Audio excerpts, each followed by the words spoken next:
Welcome to the worst nightmare of all. Reality. Explore the lesser-known stories of our unknown world. Join the pursuit of the paranormal with Ash and Greg. Hello, everybody. How you doing, Ash? I'm good. Long time no speak. Long time, very long time. How's it going? How's the preparations for Minicon going? We are less than 2 weeks from Minicon, and I don't know why I do it to myself. After all the stress of last year, let's do it again, but bigger. And now I'm just regretting my life choices, but we're getting there. I'm looking forward to it. Got loads of T-shirts printed off with our new designs and whatnot. We got some business cards with QR codes coming. So you can meet all the listeners. There's loads of people on Twitter saying, I'll see you there. It's like, hey, really excited to be there. And yeah, no, it's going to be good. I'm looking forward to it. So we are joined yet again today by Craig Bryant. Welcome along, Craig. Thank you. Yeah, it's great to be back again for, what is it now, about the third time, I think? You must be gluttons for punishment. No, we love it. We love talking to you. And I know when we're talking, we always there's always more stuff we can talk about. So it's really good to have you on. And thank you for joining us. It's great. So first of all, how's the podcast going? Give yourself a little shout out on that. Yeah, good. I've just actually done my 30th episode, which felt like a little bit of a milestone. And it's actually a chap who was chatting about your upcoming Minicon, Jason Gleaves. So yeah, we had a good chat about various UFO stuff. Yeah, it's good. It's just as anybody who does this as a hobby and not as a living, you find that you have very little time to squeeze in. Life takes over, and sometimes it's quite difficult. It's difficult to find guests as well. Sometimes, you can hit a bit of a brick wall, and it can become quite frustrating, especially, when you get let down at the last minute, or you have to let somebody else down at the last minute, because things happen. It can be a little bit frustrating, but no, I think in general it's going well. Talking to some really good people, meeting some really good people as well. So. Yeah, I think that's one thing we've noticed is that we've spoken to so many interesting people, so many friendly people. Everybody seems to be really friendly. Everybody, because they're into the subject. Yeah. They're all got a passion. They're all friendly. They're all welcoming. So that's been something that we've definitely taken. Taken from it. And then you find you're sort of going round again, aren't you? You're starting to go back over your same guests, and you're hoping that they've got new things to say. So hopefully I'll have some new things to say tonight, hopefully. So your podcast is the Paranormal Pendle podcast. Yeah. And people can find that Spotify, Apple, everywhere? Yeah, everywhere. Yeah, everywhere where you normally get your podcast from. It's all over the place. Yeah. Awesome. So yeah, thank you for taking the time as well. Like you said, it's particularly tricky to fit everything in. Yeah. I think we've said it before, when it's one person doing it as well. Yeah. That's even more of a challenge. We're lucky that there's me and Ash to, if I'm feeling a bit, Ash will go, but I'll do this bit. It does have its rewards. I mean, I've just got an email tonight from a guy who's doing a production for Amazon, a 6-part production on various subjects. It's a local film crew. But they're doing stuff on the paranormal UFOs, local like Todmorden UFO, for instance, and haunted pubs and all that sort of thing. Some quite interesting subjects actually about British aerospace, which we can sort of have a bit of a chat about actually if you want to. It is something that I've thought about with regards to a lot of these triangular UFOs that we keep seeing around this area. He's asked me to go along and be a guest, so I'm just waiting now for the filming dates and the filming location and so on. So that has obviously come about because of the podcast. So people are not only going to have to put up with listening to my very, very rough Lancashire accent, but they're also going to have to look at my rough Lancashire face as well. So, but that's beautiful. You're beautiful. Thank you. Yeah, so are you, Greg. But that's quite exciting. So yeah, it's just a good example of how things can sort of snowball. I mean, you guys do your mini-con, you get all that side of things done, and all that can be stressful. I'm sure it's not the easiest thing, Ash, but no. I mean, it's great that we can sort of branch out into these sort of things. So, and we get to meet different people, and it all leads into getting yourself more known in the community, really, I think. Yeah, for sure. Shame not coming. Well, I will do. I will come to the next one. I will definitely make an effort. It's just like I said, life unfortunately does get in the way, and I can't do everything really that I want to. I've got a family and I've got a full-time job, and I've got hobbies outside of this as well. And sometimes weekends I just like to put my feet up and have a beer and just try and relax a little bit, really, because my job can be a little bit stressful at times. So I like to try and wind down and that at weekends. Cool. So you talk about the British aerospace stuff. Why don't we start there? Yeah, well, yeah. I mean, it's not something that I've written about, but it is something that I've sort of looked into and done some research into. And there's a theory that certainly up here in the northwest, there's quite a few British aerospace facilities where they produce, they test various engines. I mean, for instance, they were heavily involved in the Eurofighter back in the day. The British Aerospace at Samlesbury, and also there's quite a few on the Fylde coast as well. And there seems to be a theory going around at the minute that there is something to do with are they involved at all in these sightings of triangular UFOs. And this does lead into one of the chapters I did in the book, actually, and obviously you've asked me on to talk about the new book, The Black Monks of Accrington. Not only do I talk about paranormal stuff, as I did with my first book, but I also talk a little bit about UFO stuff and a bit about cryptids as well. One of the interesting things that I found, actually, I was doing some research into Morecambe Bay, and I don't know whether people, your listeners, know. Basically, well, first of all, where Morecambe Bay is, it's in the northwest of England. It's sort of the bit on the west coast of Lancashire and the south coast of Cumbria. So it's that sort of semicircle-ish, if you like, bit of land. And it's where the River Kent flows into the Irish Sea, in effect. But it's a big, it's about 200 square miles of mudflats, basically. It's an estuary area of special scientific interest, both for things like wading birds and wildlife, and also there's a lot of archaeology in the area as well. They've found stone tools dating back over 10,000 years in the area, so there was definitely people living in the area going back to around about the time, really, where Britain started to be populated from, the European land bridge, probably earlier than that. And it's an area, really, which is, you can sort of quite understand why it was populated by people going back sort of tens of thousands of years, because it's an area where there's a lot of resources.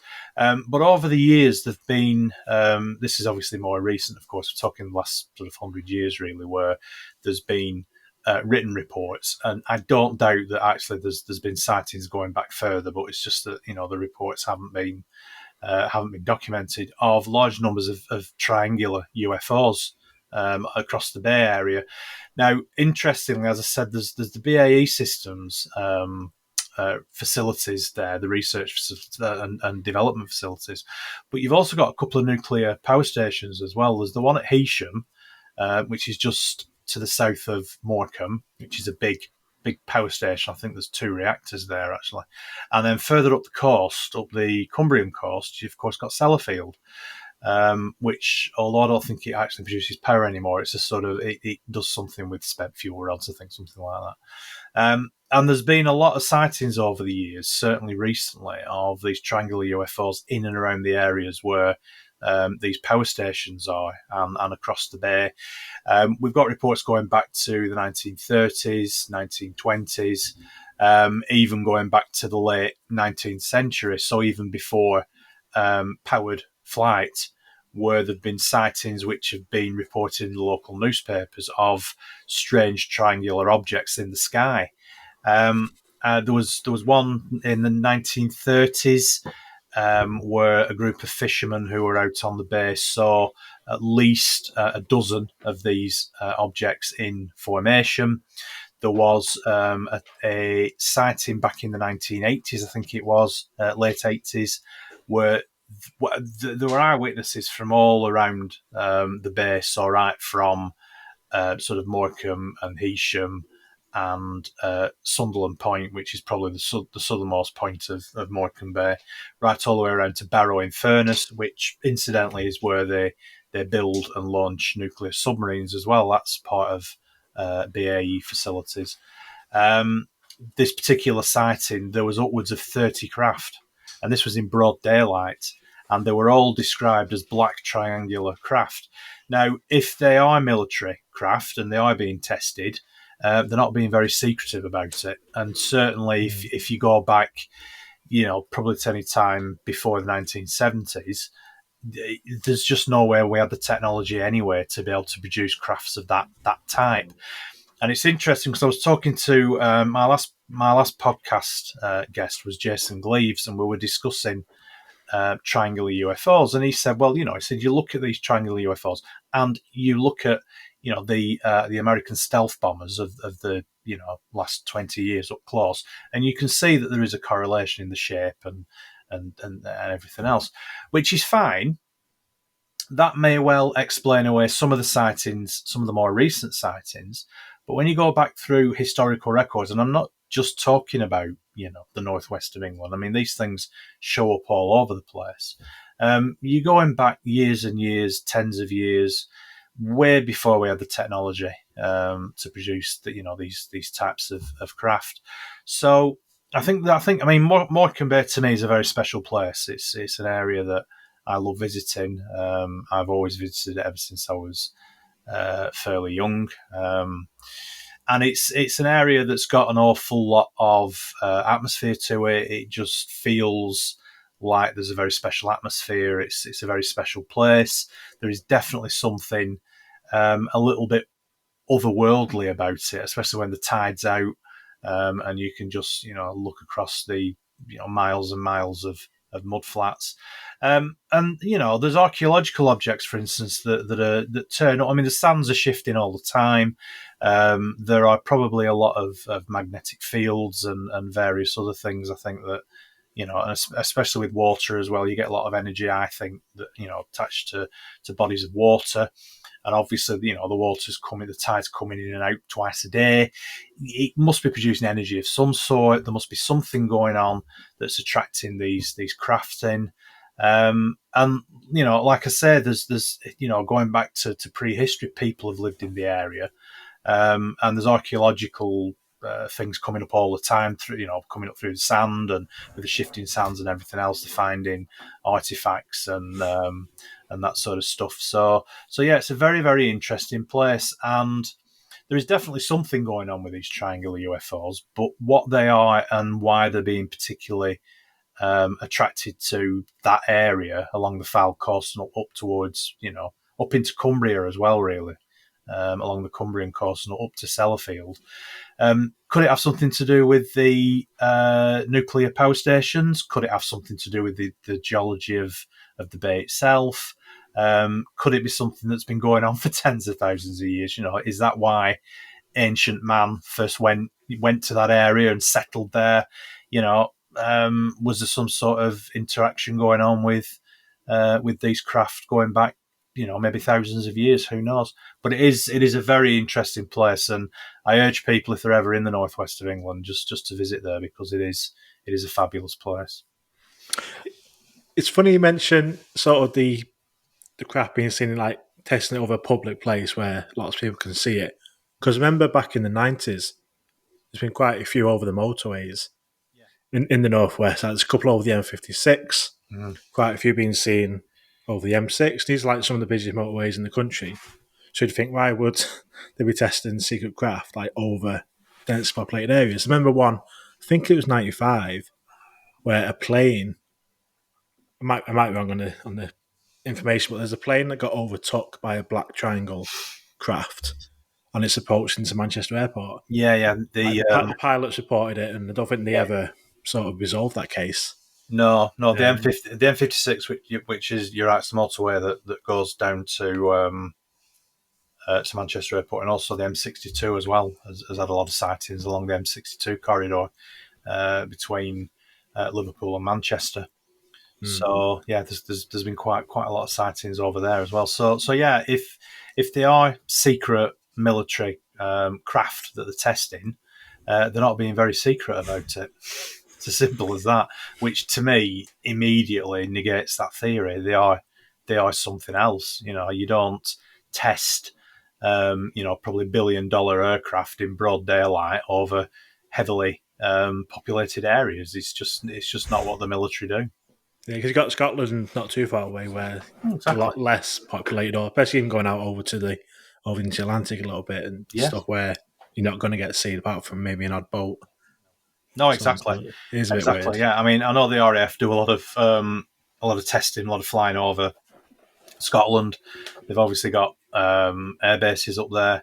It would make a lot more sense to test any craft over the Highlands of Scotland, where it's extremely, low population. I hear Calvine's a good place to fly secret aircraft. What are your thoughts on that one? Yeah. I don't actually know too much about that, to be honest with you.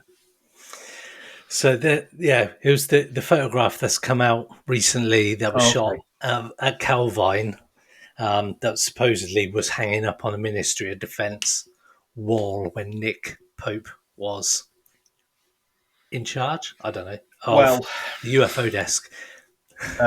Which didn't really exist, unless I don't know whether you want me to go into that or not. We can go anywhere you like, Craig.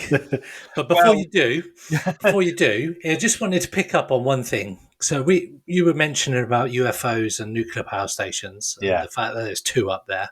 Yeah. And also energy and water. Again, something I want to touch on. Yeah, sure. So UFOs have historically been linked to nuclear reactors, weapon silos.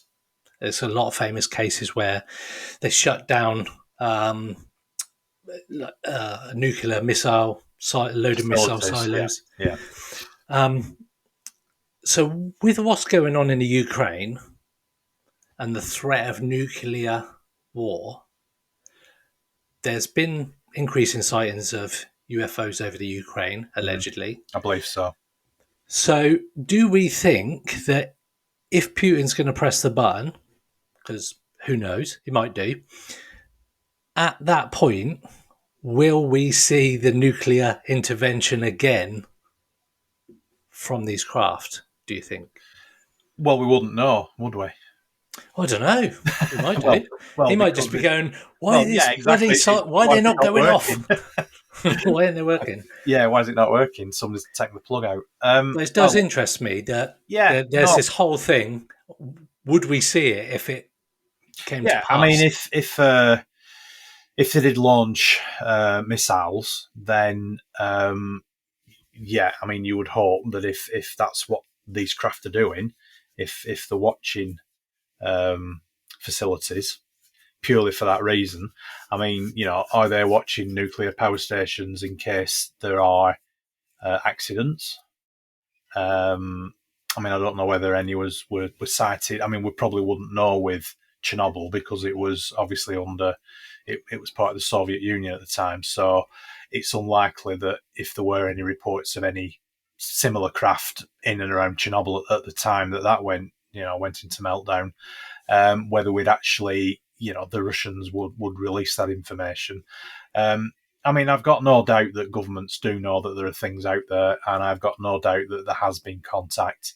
And I think that, over the last certainly 30 years, there's been a massive leap forward in technology. And I think that has been facilitated not entirely by the human race. I think some of the massive leap forward that we've made, especially with things like microchips and miniaturization and all that sort of thing, I think has probably been facilitated in some part by other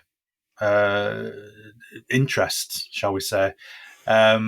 But with regards to, if somebody did launch intercontinental ballistic missiles, you would hope that if we are being observed for whatever reason, that they would step in and say, no, you're not doing that. But then, unless we were some sort of experiment or some sort of, pet project, why would they do that? I mean, it's an interesting subject. I've read quite a bit on things like, the Fermi paradox, for instance, and what are the chances of life being on other planets close enough to be able to travel to us, etc. And I suppose really when you look at the human race in the round, we are quite an aggressive species. Now, I'm not saying that there isn't going to be other spacefaring species out there that could be equally or even more aggressive, and you only have to watch Hollywood films to work out that we've got quite a good imagination when it comes to things like that. But it's entirely possible that we are just being watched, because it may get to the stage where we are deemed a threat, especially when we start to finally master space flight. But I think that will probably come at the same rate of advancement that the last 30 odd years of, let's say, computing and quantum computing has happened, probably with a bit of intervention from somewhere else, shall we say, not all entirely off our own back. And, maybe we're just being observed because we're getting to that point now where there's going to be a breakthrough in, propulsion that allows us to travel faster, because obviously the furthest we can go at the minute, it takes us 2.5 years to get to Mars. There's got to be a massive breakthrough in propulsion, hasn't there, in order to get us from A to B very quickly. So yeah, maybe we're just being observed. Maybe we're being drip fed information and technology, and maybe these craft do hang around nuclear facilities, hang around military facilities, just purely to keep an eye on what's going on. And if it looks like things are going a bit wrong, are they going to step in and sort it out for us? Who knows? Fingers crossed. Fingers crossed. Yeah. Not sure how much you sort of keep an eye on things that's going on in America, but recently there's been quite a lot of talk. And this sort of links in what you've been saying or alluding to about some of our technology isn't maybe all man-made. It's all we're getting influence from somewhere. Yeah. So Gary Nolan recently said that there's people within the government that are going to come out and say there have been crash retrievals, and that whistleblowers is going to be coming forward. It's just a matter of time. So I wonder what your thoughts are on that sort of topic of crash retrievals. Is that where we are getting this technology from? I don't know. Maybe, we may well be reverse engineering stuff. I mean, there's obviously been quite a number of fairly famous incidents over the years. I mean, I would find it very difficult to believe that everything that we've done with technological advancements over the last 30, 40 years has come from, let's say, Roswell. I'm sure that some of it has, but I'm also fairly convinced that we are actually being physically given technology, drip-fed technology, shall we say, in order to just advance us at the right rate, not to advance us too quickly. But I don't, I do firmly believe that they retrieved something at Roswell. I firmly believe that they've been, reverse engineering it. Maybe not entirely successfully. Otherwise, we'd have faster than light craft maybe, or at least, craft that could leave, anti-grav or whatever it is they use to be able to leave the confines of the Earth, without having to strap on massive rockets in order to, to leave the gravity of the Earth. So, because obviously these craft that we're seeing are acting, behaving in ways that, our aircraft, our military aircraft even can't maneuver at that speed or maneuver with that precision. You often read reports of people seeing objects hovering and then suddenly just disappearing off at high speed. The speed that these craft are travelling at, we don't seem to have anything that certainly we know about militarily that can accelerate at that sort of speed. So yeah, I've got no doubt that there's been. I certainly think since the Second World War, which in itself seemed to be quite an acceleration of technology. Especially with the German rocket program.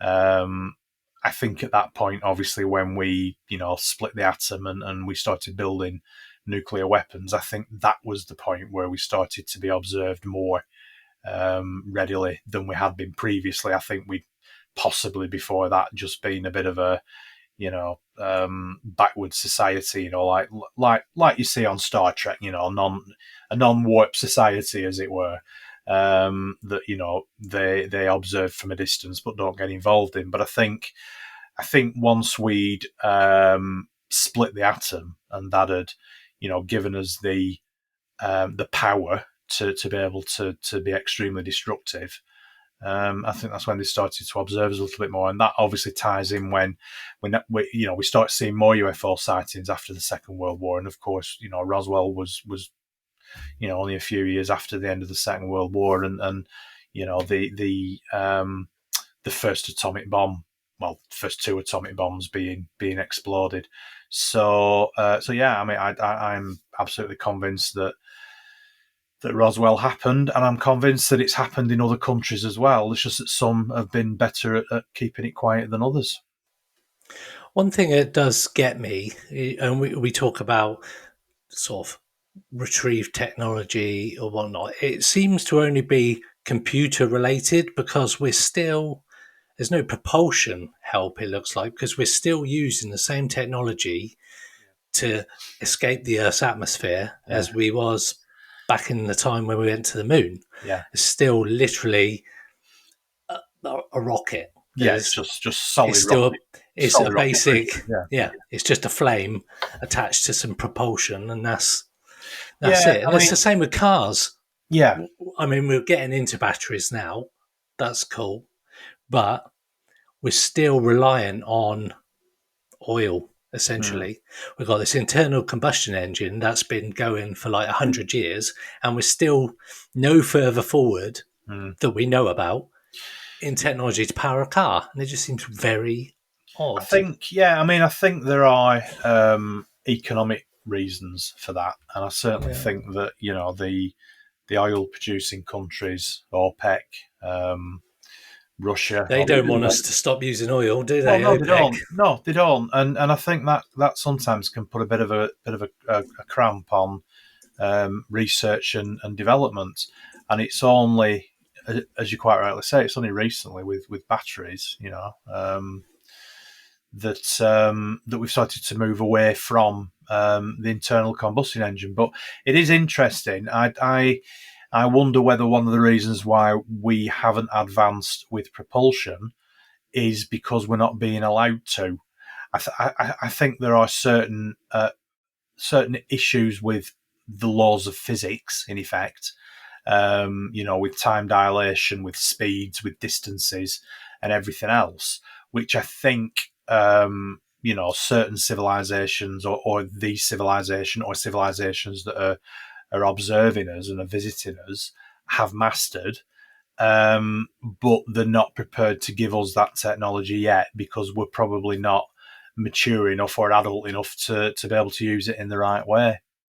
Yeah, we interestingly spoke to Ben Walgate from 401 Files, and we were talking about the fact that we're preparing to go to Mars and colonize Mars, but will we be allowed to go? Yeah. And then the question is, who wouldn't allow us to go? And what will we find on Mars when we get there?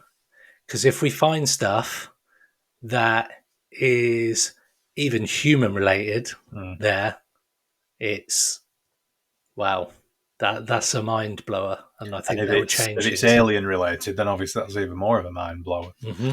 Yeah, 100%. Yeah. So I just wanted to touch on something else that you spoke about Morecambe. And we talked about the energy in water, and you felt like there was energy in water. And it's funny because I use dowsing rods as part of paranormal investigations, and they're very good at picking up water. And I know people have used them for centuries to find water. And the only way you could do that is if there's some kind of energy coming off of water. Yeah. And it's interesting that UFOs are also seen going underwater as well. Yeah. So, and you also find as well that a lot of ley lines tend to follow water, and a lot of paranormal, incidents tend to happen around water as well. And I think that we have a certain affinity with natural water courses. I think some people are quite, it's like people that are tuned into paranormal energy. I think, some people are quite tuned into the energy that's given off by water. When you think about it, as an organism, we are about 90% water anyway. And so to me, there has to be some sort of natural resonance between a person, whether or not you can feel it and you realise it's there, but between a person and the natural world around us. And I think that's how some people who are a little bit more attuned to what's going on around us can pick up on certain things like paranormal, like UFO activity. Can go into a place and pick up on energies, pick up on emotions that have been left behind, often for hundreds of years, and also quite in tune generally with nature as well. I mean, people who, believe in,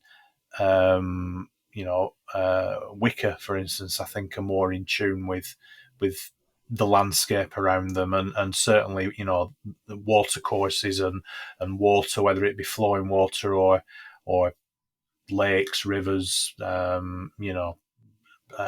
estuaries, that, as we were talking about before, some people are quite tuned into that.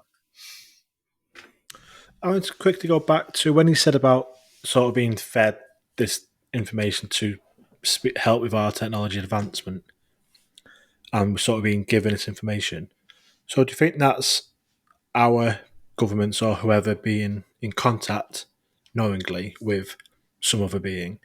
Or is it more a case of maybe certain people are giving information maybe like into the brains? Like, for example, you have people like Nikola Tesla, yeah, and other similar people who just have these amazing ideas and creations and thoughts that no one else would even come close to. So is it sort of like they're giving information that way to us, so someone can make that discovery, and that's how we make that advancement? Or do you think the governments are in contact with beings of some sort? I don't know. I think it's probably a bit of both, to be honest. I mean, if you look back through history, you've got people like, you mentioned Nikola Tesla. Look at somebody like Leonardo da Vinci, for instance, who was way ahead of his time, really. I mean, he was coming up with all sorts of, miraculous flying machines, and he was, I can't remember the century that he lived in, but I mean, it was way before any sort of technological advancement at all. I mean, he was coming up with corkscrew machines and, flying machines and all sorts of things. I don't know, to be honest. It's not something that I'm an expert in or I've done a lot of research in. My own thoughts are that it's probably a little bit of both. I think some people are probably receptive to ideas, shall we say. I certainly think that governments have had contact of some sort. And I think this is one of the reasons why we've got this undercurrent of, a group of people who keep talking about disclosure, because they know that there's something going on, but they don't know what that is. And I think governments are too scared to reveal the truth because of the panic, probably, that it would create. Because when you think about it, probably 75% of the culture that we live in today, right across the world, is built on religion. And if suddenly you started talking about aliens and UFOs, and that does tend to blow religion a little bit out of the water, and there'd have to be a massive reset, I think, in society in order to be able to, accept that we are not alone, and we are in contact with species that are a lot more technologically advanced than us, and I think there's a bit of an inherent problem with that as well, because we've all seen the Hollywood films where we come into contact with a spacefaring race, and the first thing they want to do is eat us, or pinch our water supply, or drain the seas dry, or plug us in and use us as batteries. Do you know what I mean? So I think there would probably be a massive worldwide panic. But I think it's going to come. But I think it's going to be something. I think it's going to be something very small, and it might not even be in our lifetime, because I do believe that there is life somewhere in the solar system. Albeit, very simple life. But even if they did find single-celled or, multi-celled life, very primitive life on, say, the oceans of Europa or somewhere like that, then that changes everything, but it does it in a very gentle way.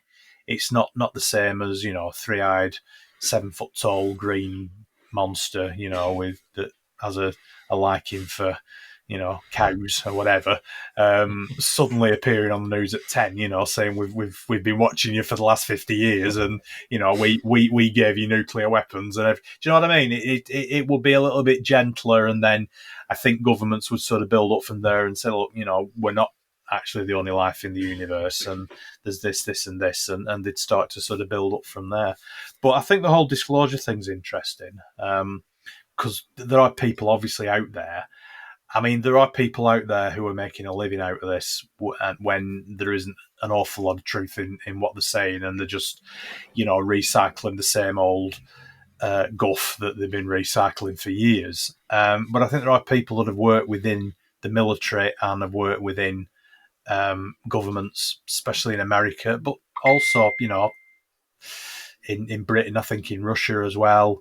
In other European countries, developed nations, I think there are people that do know what's going on, but I think there's only a very select few, and those people, I don't think, are ready to divulge exactly what it is that's been going on. But like I said, there are people out there that seem to make quite a good living out of recycling the same old disclosures coming. Well, okay, fine. When's it coming then? Well, no, but it's coming. I don't know when it's coming, but it is coming. So. A certain person that we mentioned earlier on. He's a very divisive character. He is. Yeah, don't talk to Philip Mantle about it. No. Sworn enemies. Absolutely. So one thing, as we sort of been talking on our podcast in general, we obviously spoken to a lot of people over the last couple of years. I've been mediums, UFO experts, abductees, all manner of people. And I just wondered, as part of your research for your books, have you noticed any sort of correlation when people are talking about some of the spirits they've seen or the ghosts they've encountered? Has there been any other kind of phenomena attached to it, like a cryptid or a UFO or something else strange as part of the package of experience they've had? Not that I can recall specifically. No. Okay. The paranormal stuff that I tend to investigate and that I tend to talk to people about, they do just seem to be paranormal incidents in isolation. There's no sort of UFO sighting involved, or there's no feeling of any sort of cryptid being involved or anything like that. They do tend to be purely what you would call your classic sort of paranormal. You probably remember that when I've spoken to you in the past, I told you about the time when I saw Shadow Man. Mm-hmm. And the more research I do into that, interestingly, the more it seems to be that one of the schools of thought is that actually they are incursions from either another time or another place or another dimension. And they could, in fact, be some sort of UFO phenomena attached to them, as in, aliens, in effect, that are coming through into our dimension. You could sort of expand that, really, I think, to any, certainly some types of hauntings, some types of paranormal experience. I mean, you've got a certain type of haunting. You've got your poltergeist. You've got your replay type haunting, but then you've also got these strange these figures, these dark figures, these shadow man figures that seem to be something a little bit different. But I've always been interested in poltergeists and whether or not whether it is energy that's being given off by a person who is acting almost like a magnet for these types of spirits that are then using that energy to be able to physically move objects. I mean, there's been a few quite strange things happening in my house recently. I was going to come on to that because last time we spoke, you'd bought a piano. Yeah, if I remember rightly. Yeah, and that's right. Things. Well, things have accelerated somewhat, really, and there's some quite odd things been happening. But I'll get onto that in a while, if that's okay. Yeah. Because most of the paranormal stuff that I have talked to people about or I've experienced myself seem to be sort of what you would class as you sort of classic paranormal type activity, albeit some of it's a bit poltergeisty, some of it's these dark shadowy figures, some of it is quite clearly what people call the stone tape theory, where they're just recordings of energy that's happening again and again and again. Obviously, whatever trigger there is to make that recording happen at any particular time is obviously up for discussion. But yeah, I mean, I've got quite an interesting theory about the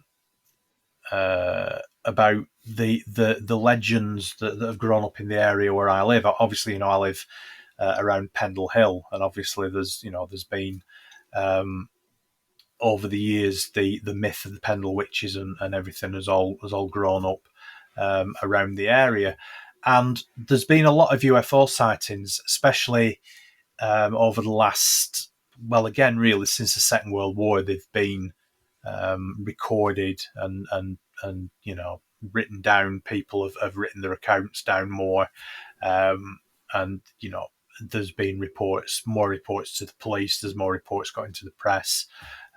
Freedom of Information Acts and so on. With you can see that the level of detail is obviously now a lot better than it was.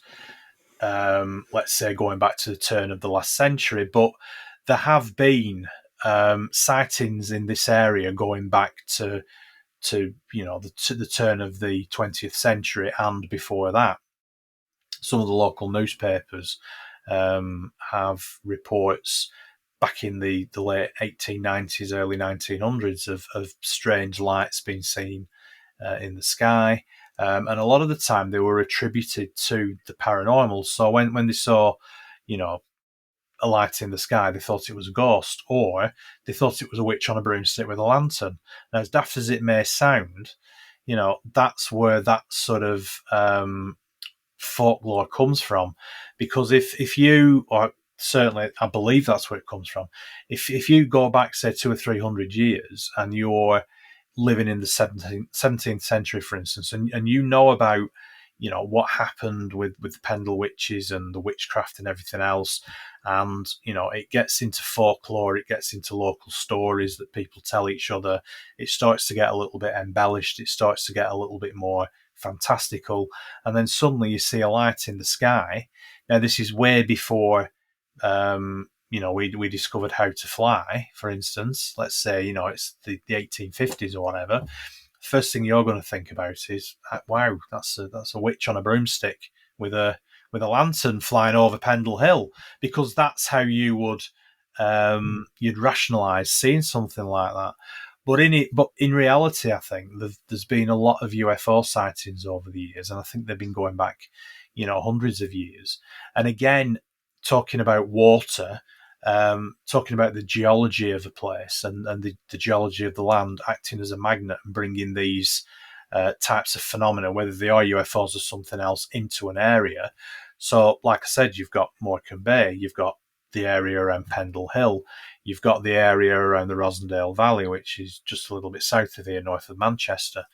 And I've read some theories by Jenny Randalls about why certain areas seem to be hotbeds of UFO activity, and she attributes a lot of that to the geology of an area.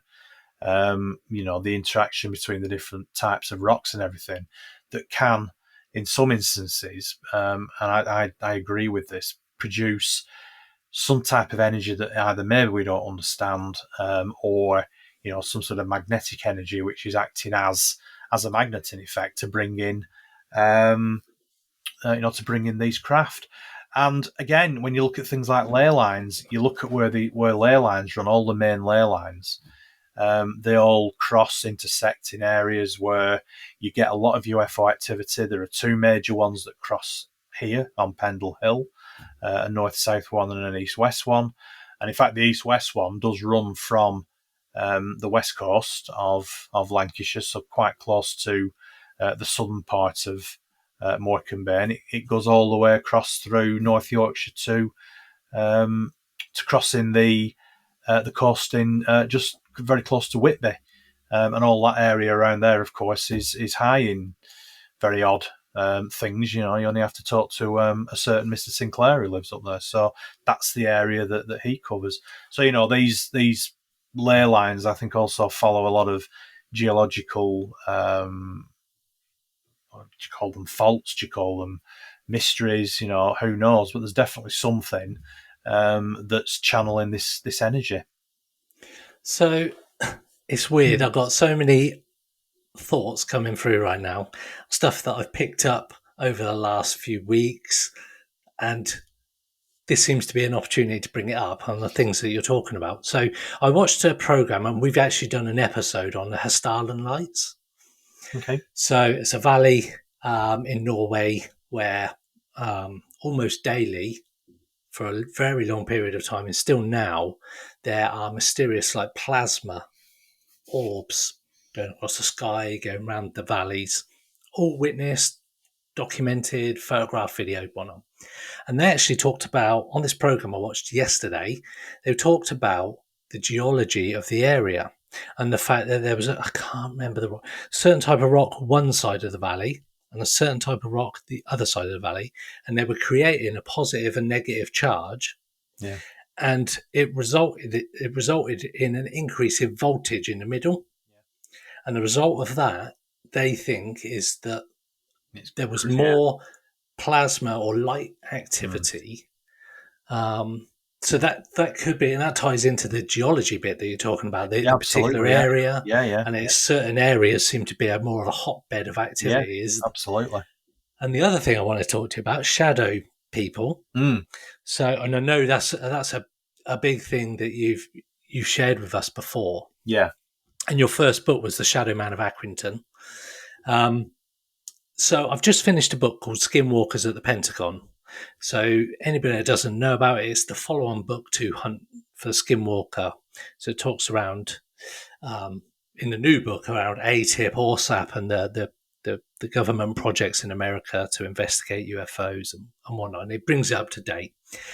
But they talk about people who visit Skinwalker Ranch or have close encounters, for want of a better phrase, with phenomena, namely orbs, that they seem to wake up in the middle of the night and there's this shadow figure in the bedrooms or leaning over them. And then their families, there's like a hitchhiker effect. It comes off Skinwalker Ranch and it kind of infects the family. So other members of the family start seeing this shadow figure in the corner of the room or as a presence. So it's interesting that you should talk about Pendle and the lights there, and the fact that there's also these shadow figures. You've seen one yourself as well. Yeah. I'm still seeing them. I am still seeing them.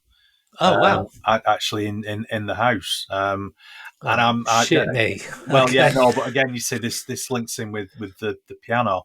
You see, I do believe that objects can hold energies and can hold what you would probably call spirits. Now, when we bought this piano, which was it sounds very posh, doesn't it? We bought a piano. It cost us a couple of grand.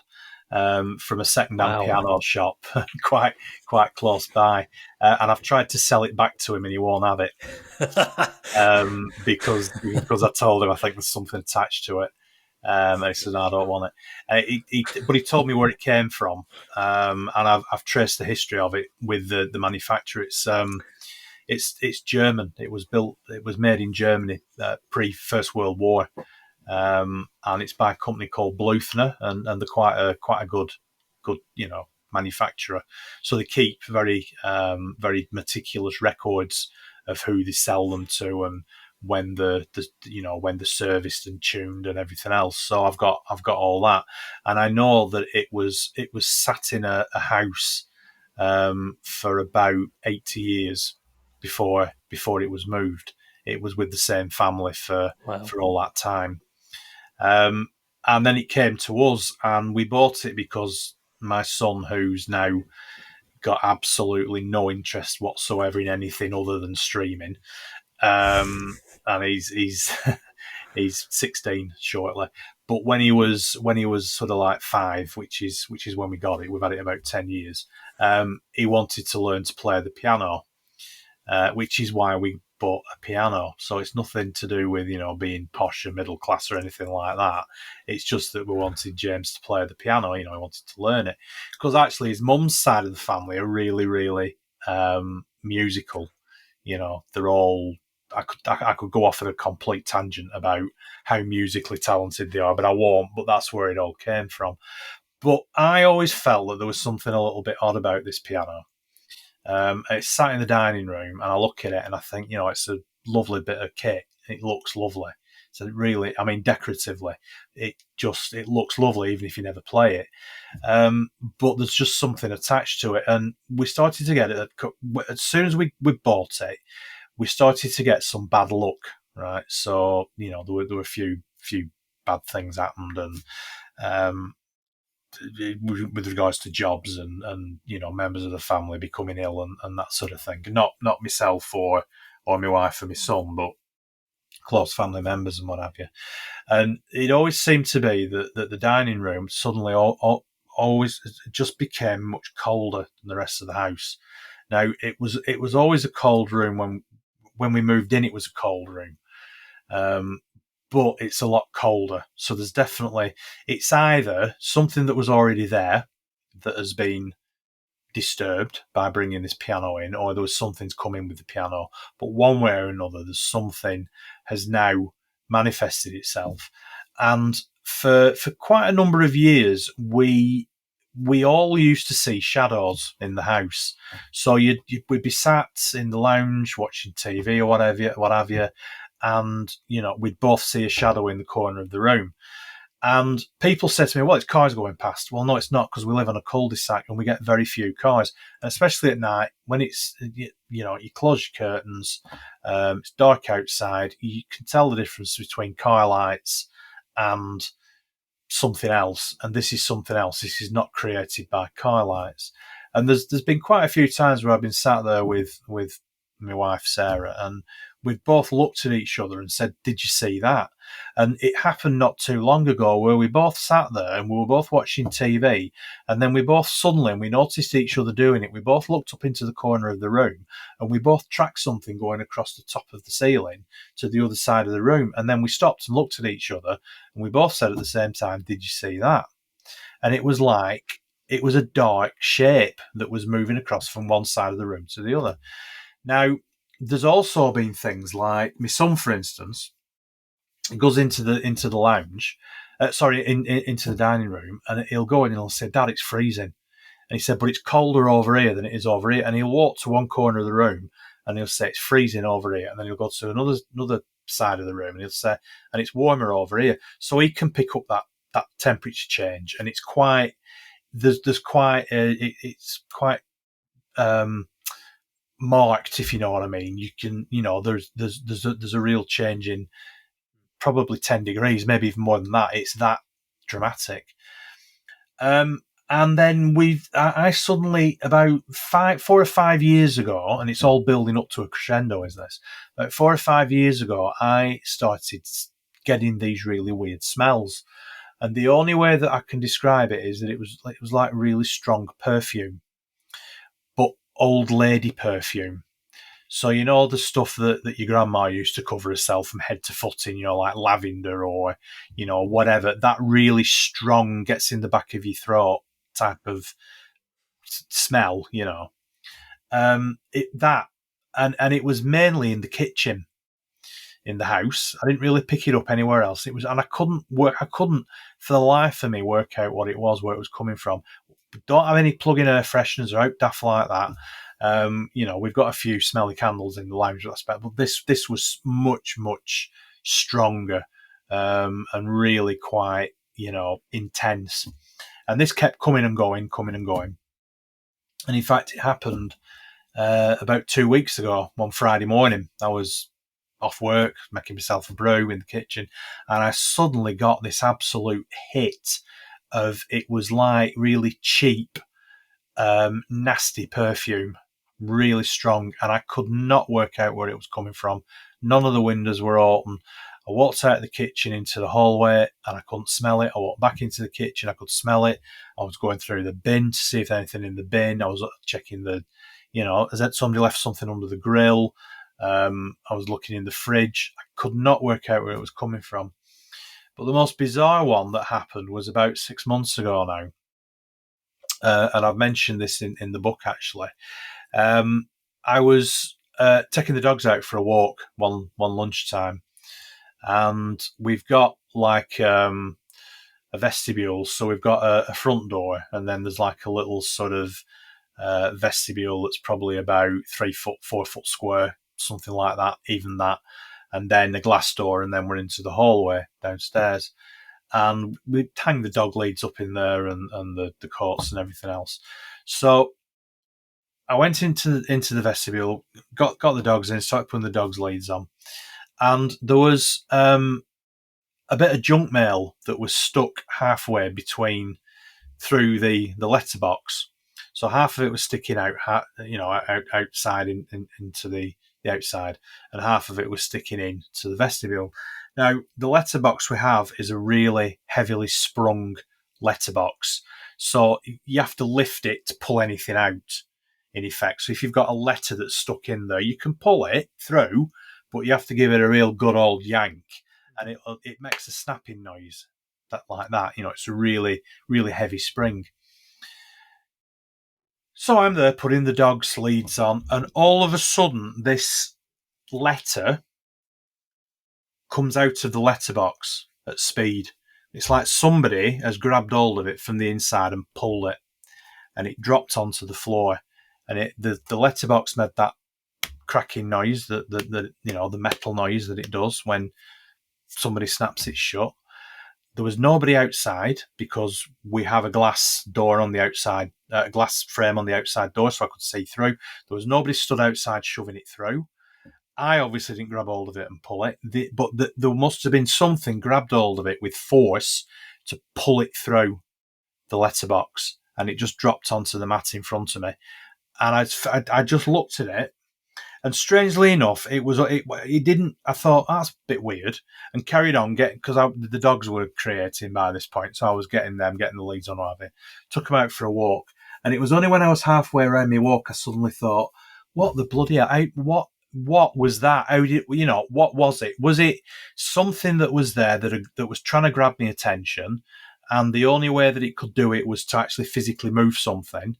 And it decided to, pull this letter through the letterbox, physically move the letter and drop it on the floor in front of me. And like I said, the dogs were creating, they were barking. I know they were excited because they were going out, but there might have been something else as well that they were picking up on that was making them behave in the way that they were. But to me, this was typical poltergeist activity. It was physically moving an object, and there would have to have been a lot of force behind it in order to pull the letter through the letterbox. So yeah, that was quite a strange experience. Very weird. And you mentioned that you've you put that experience in the book. Do you want to tell us a little bit more about the book itself? Yeah. You have to buy it to read it, obviously. yeah, because there's some really great stories in there. Don't give too much away. Obviously. No. It's again, it's very similar to the first book. It's a collection of personal stories that people have contacted me about. There are some stories about the town of Accrington, particularly around some investigations done into Warner Street, which ties in quite nicely actually with the Shadow Man sighting that I had all those years ago. So it's a sort of continuation of that. There's some quite interesting and quite nasty poltergeist activity going on in one of the shops on Warner Street. Warner Street's been well known for many, many years, actually, has been an area of quite high paranormal activity, the whole area around there. There's been a lot of investigations done over the years by various different investigation groups. One of them I spoke to at length about their experience. They were specifically asked to go into this particular shop by the owner because of the amount of activity that went on there. So I document that. Turns out that there was a murder in there quite a while ago, last century, turn of the last century. And that ties in quite nicely, actually, to some evidence that I've managed to dig up.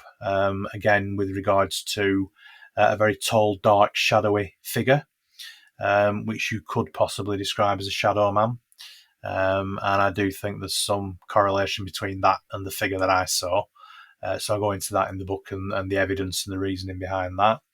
And then I talk quite a bit about the Ribble Valley, which is the area that I live in, some of the local legends and ghost stories, some quite interesting ones that I've picked up from people, really. I mean, some of them I've been, just having a pint in the pub and chatting to people and they start, telling you these local stories and what have you.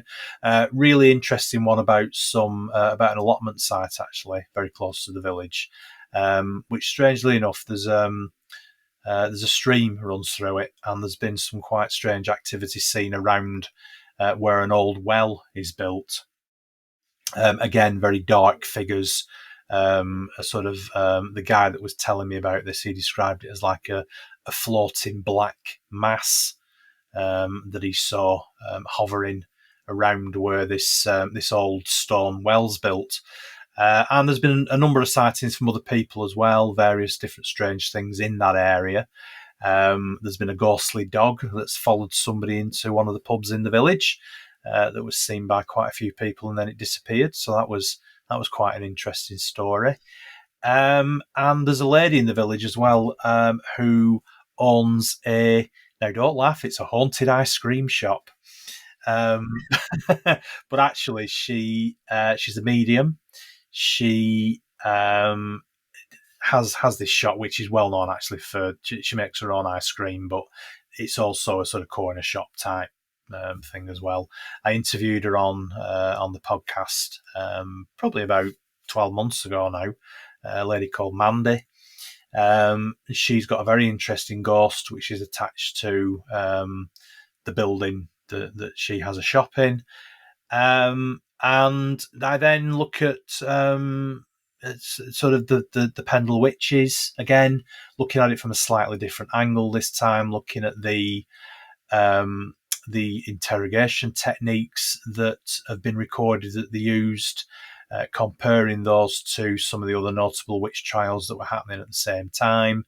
I also talk about some of the lesser known witch cases in Lancashire, because for about 200 or 300 years really after the Pendle witches, which were in 1612, there were quite a number of other lesser known cases as well, quite a few other miscarriages of justice as well, people who've been, accused of witchcraft and various accusations. So there's a chapter on that, which is quite interesting, comparing, the different stories. And then, of course, we look at the UFO stuff as well. So I'll look at Morecambe Bay, as we've discussed, look at the area around there, go into that in a little bit more depth. And then the final chapter is all about my haunted furniture and my so piano. Where can people get the book from? Well, it's available on Amazon. So my website, which is craigbryant.co.uk, has got links on there to both of the books on Amazon, and also links to the podcast as well. So yeah, they're available on Amazon. Cool. Well, thanks very much again, Craig, for coming on, saying some fascinating insights and stories. It's always amazing to have no problem. We went off my area of expertise a little bit on that, but I hope and mine. I hope it was well. Yeah, I mean, this is what it's all about, isn't it? I mean, certainly the UFO stuff I think is quite interesting, and I hope I didn't come out with too much rubbish. No more than I do. But no, appreciate your time. Yeah, no worries. Thank you. It's been great talking to you. Thank you. Definitely. Pursuit of the Paranormal with Ash and Greg.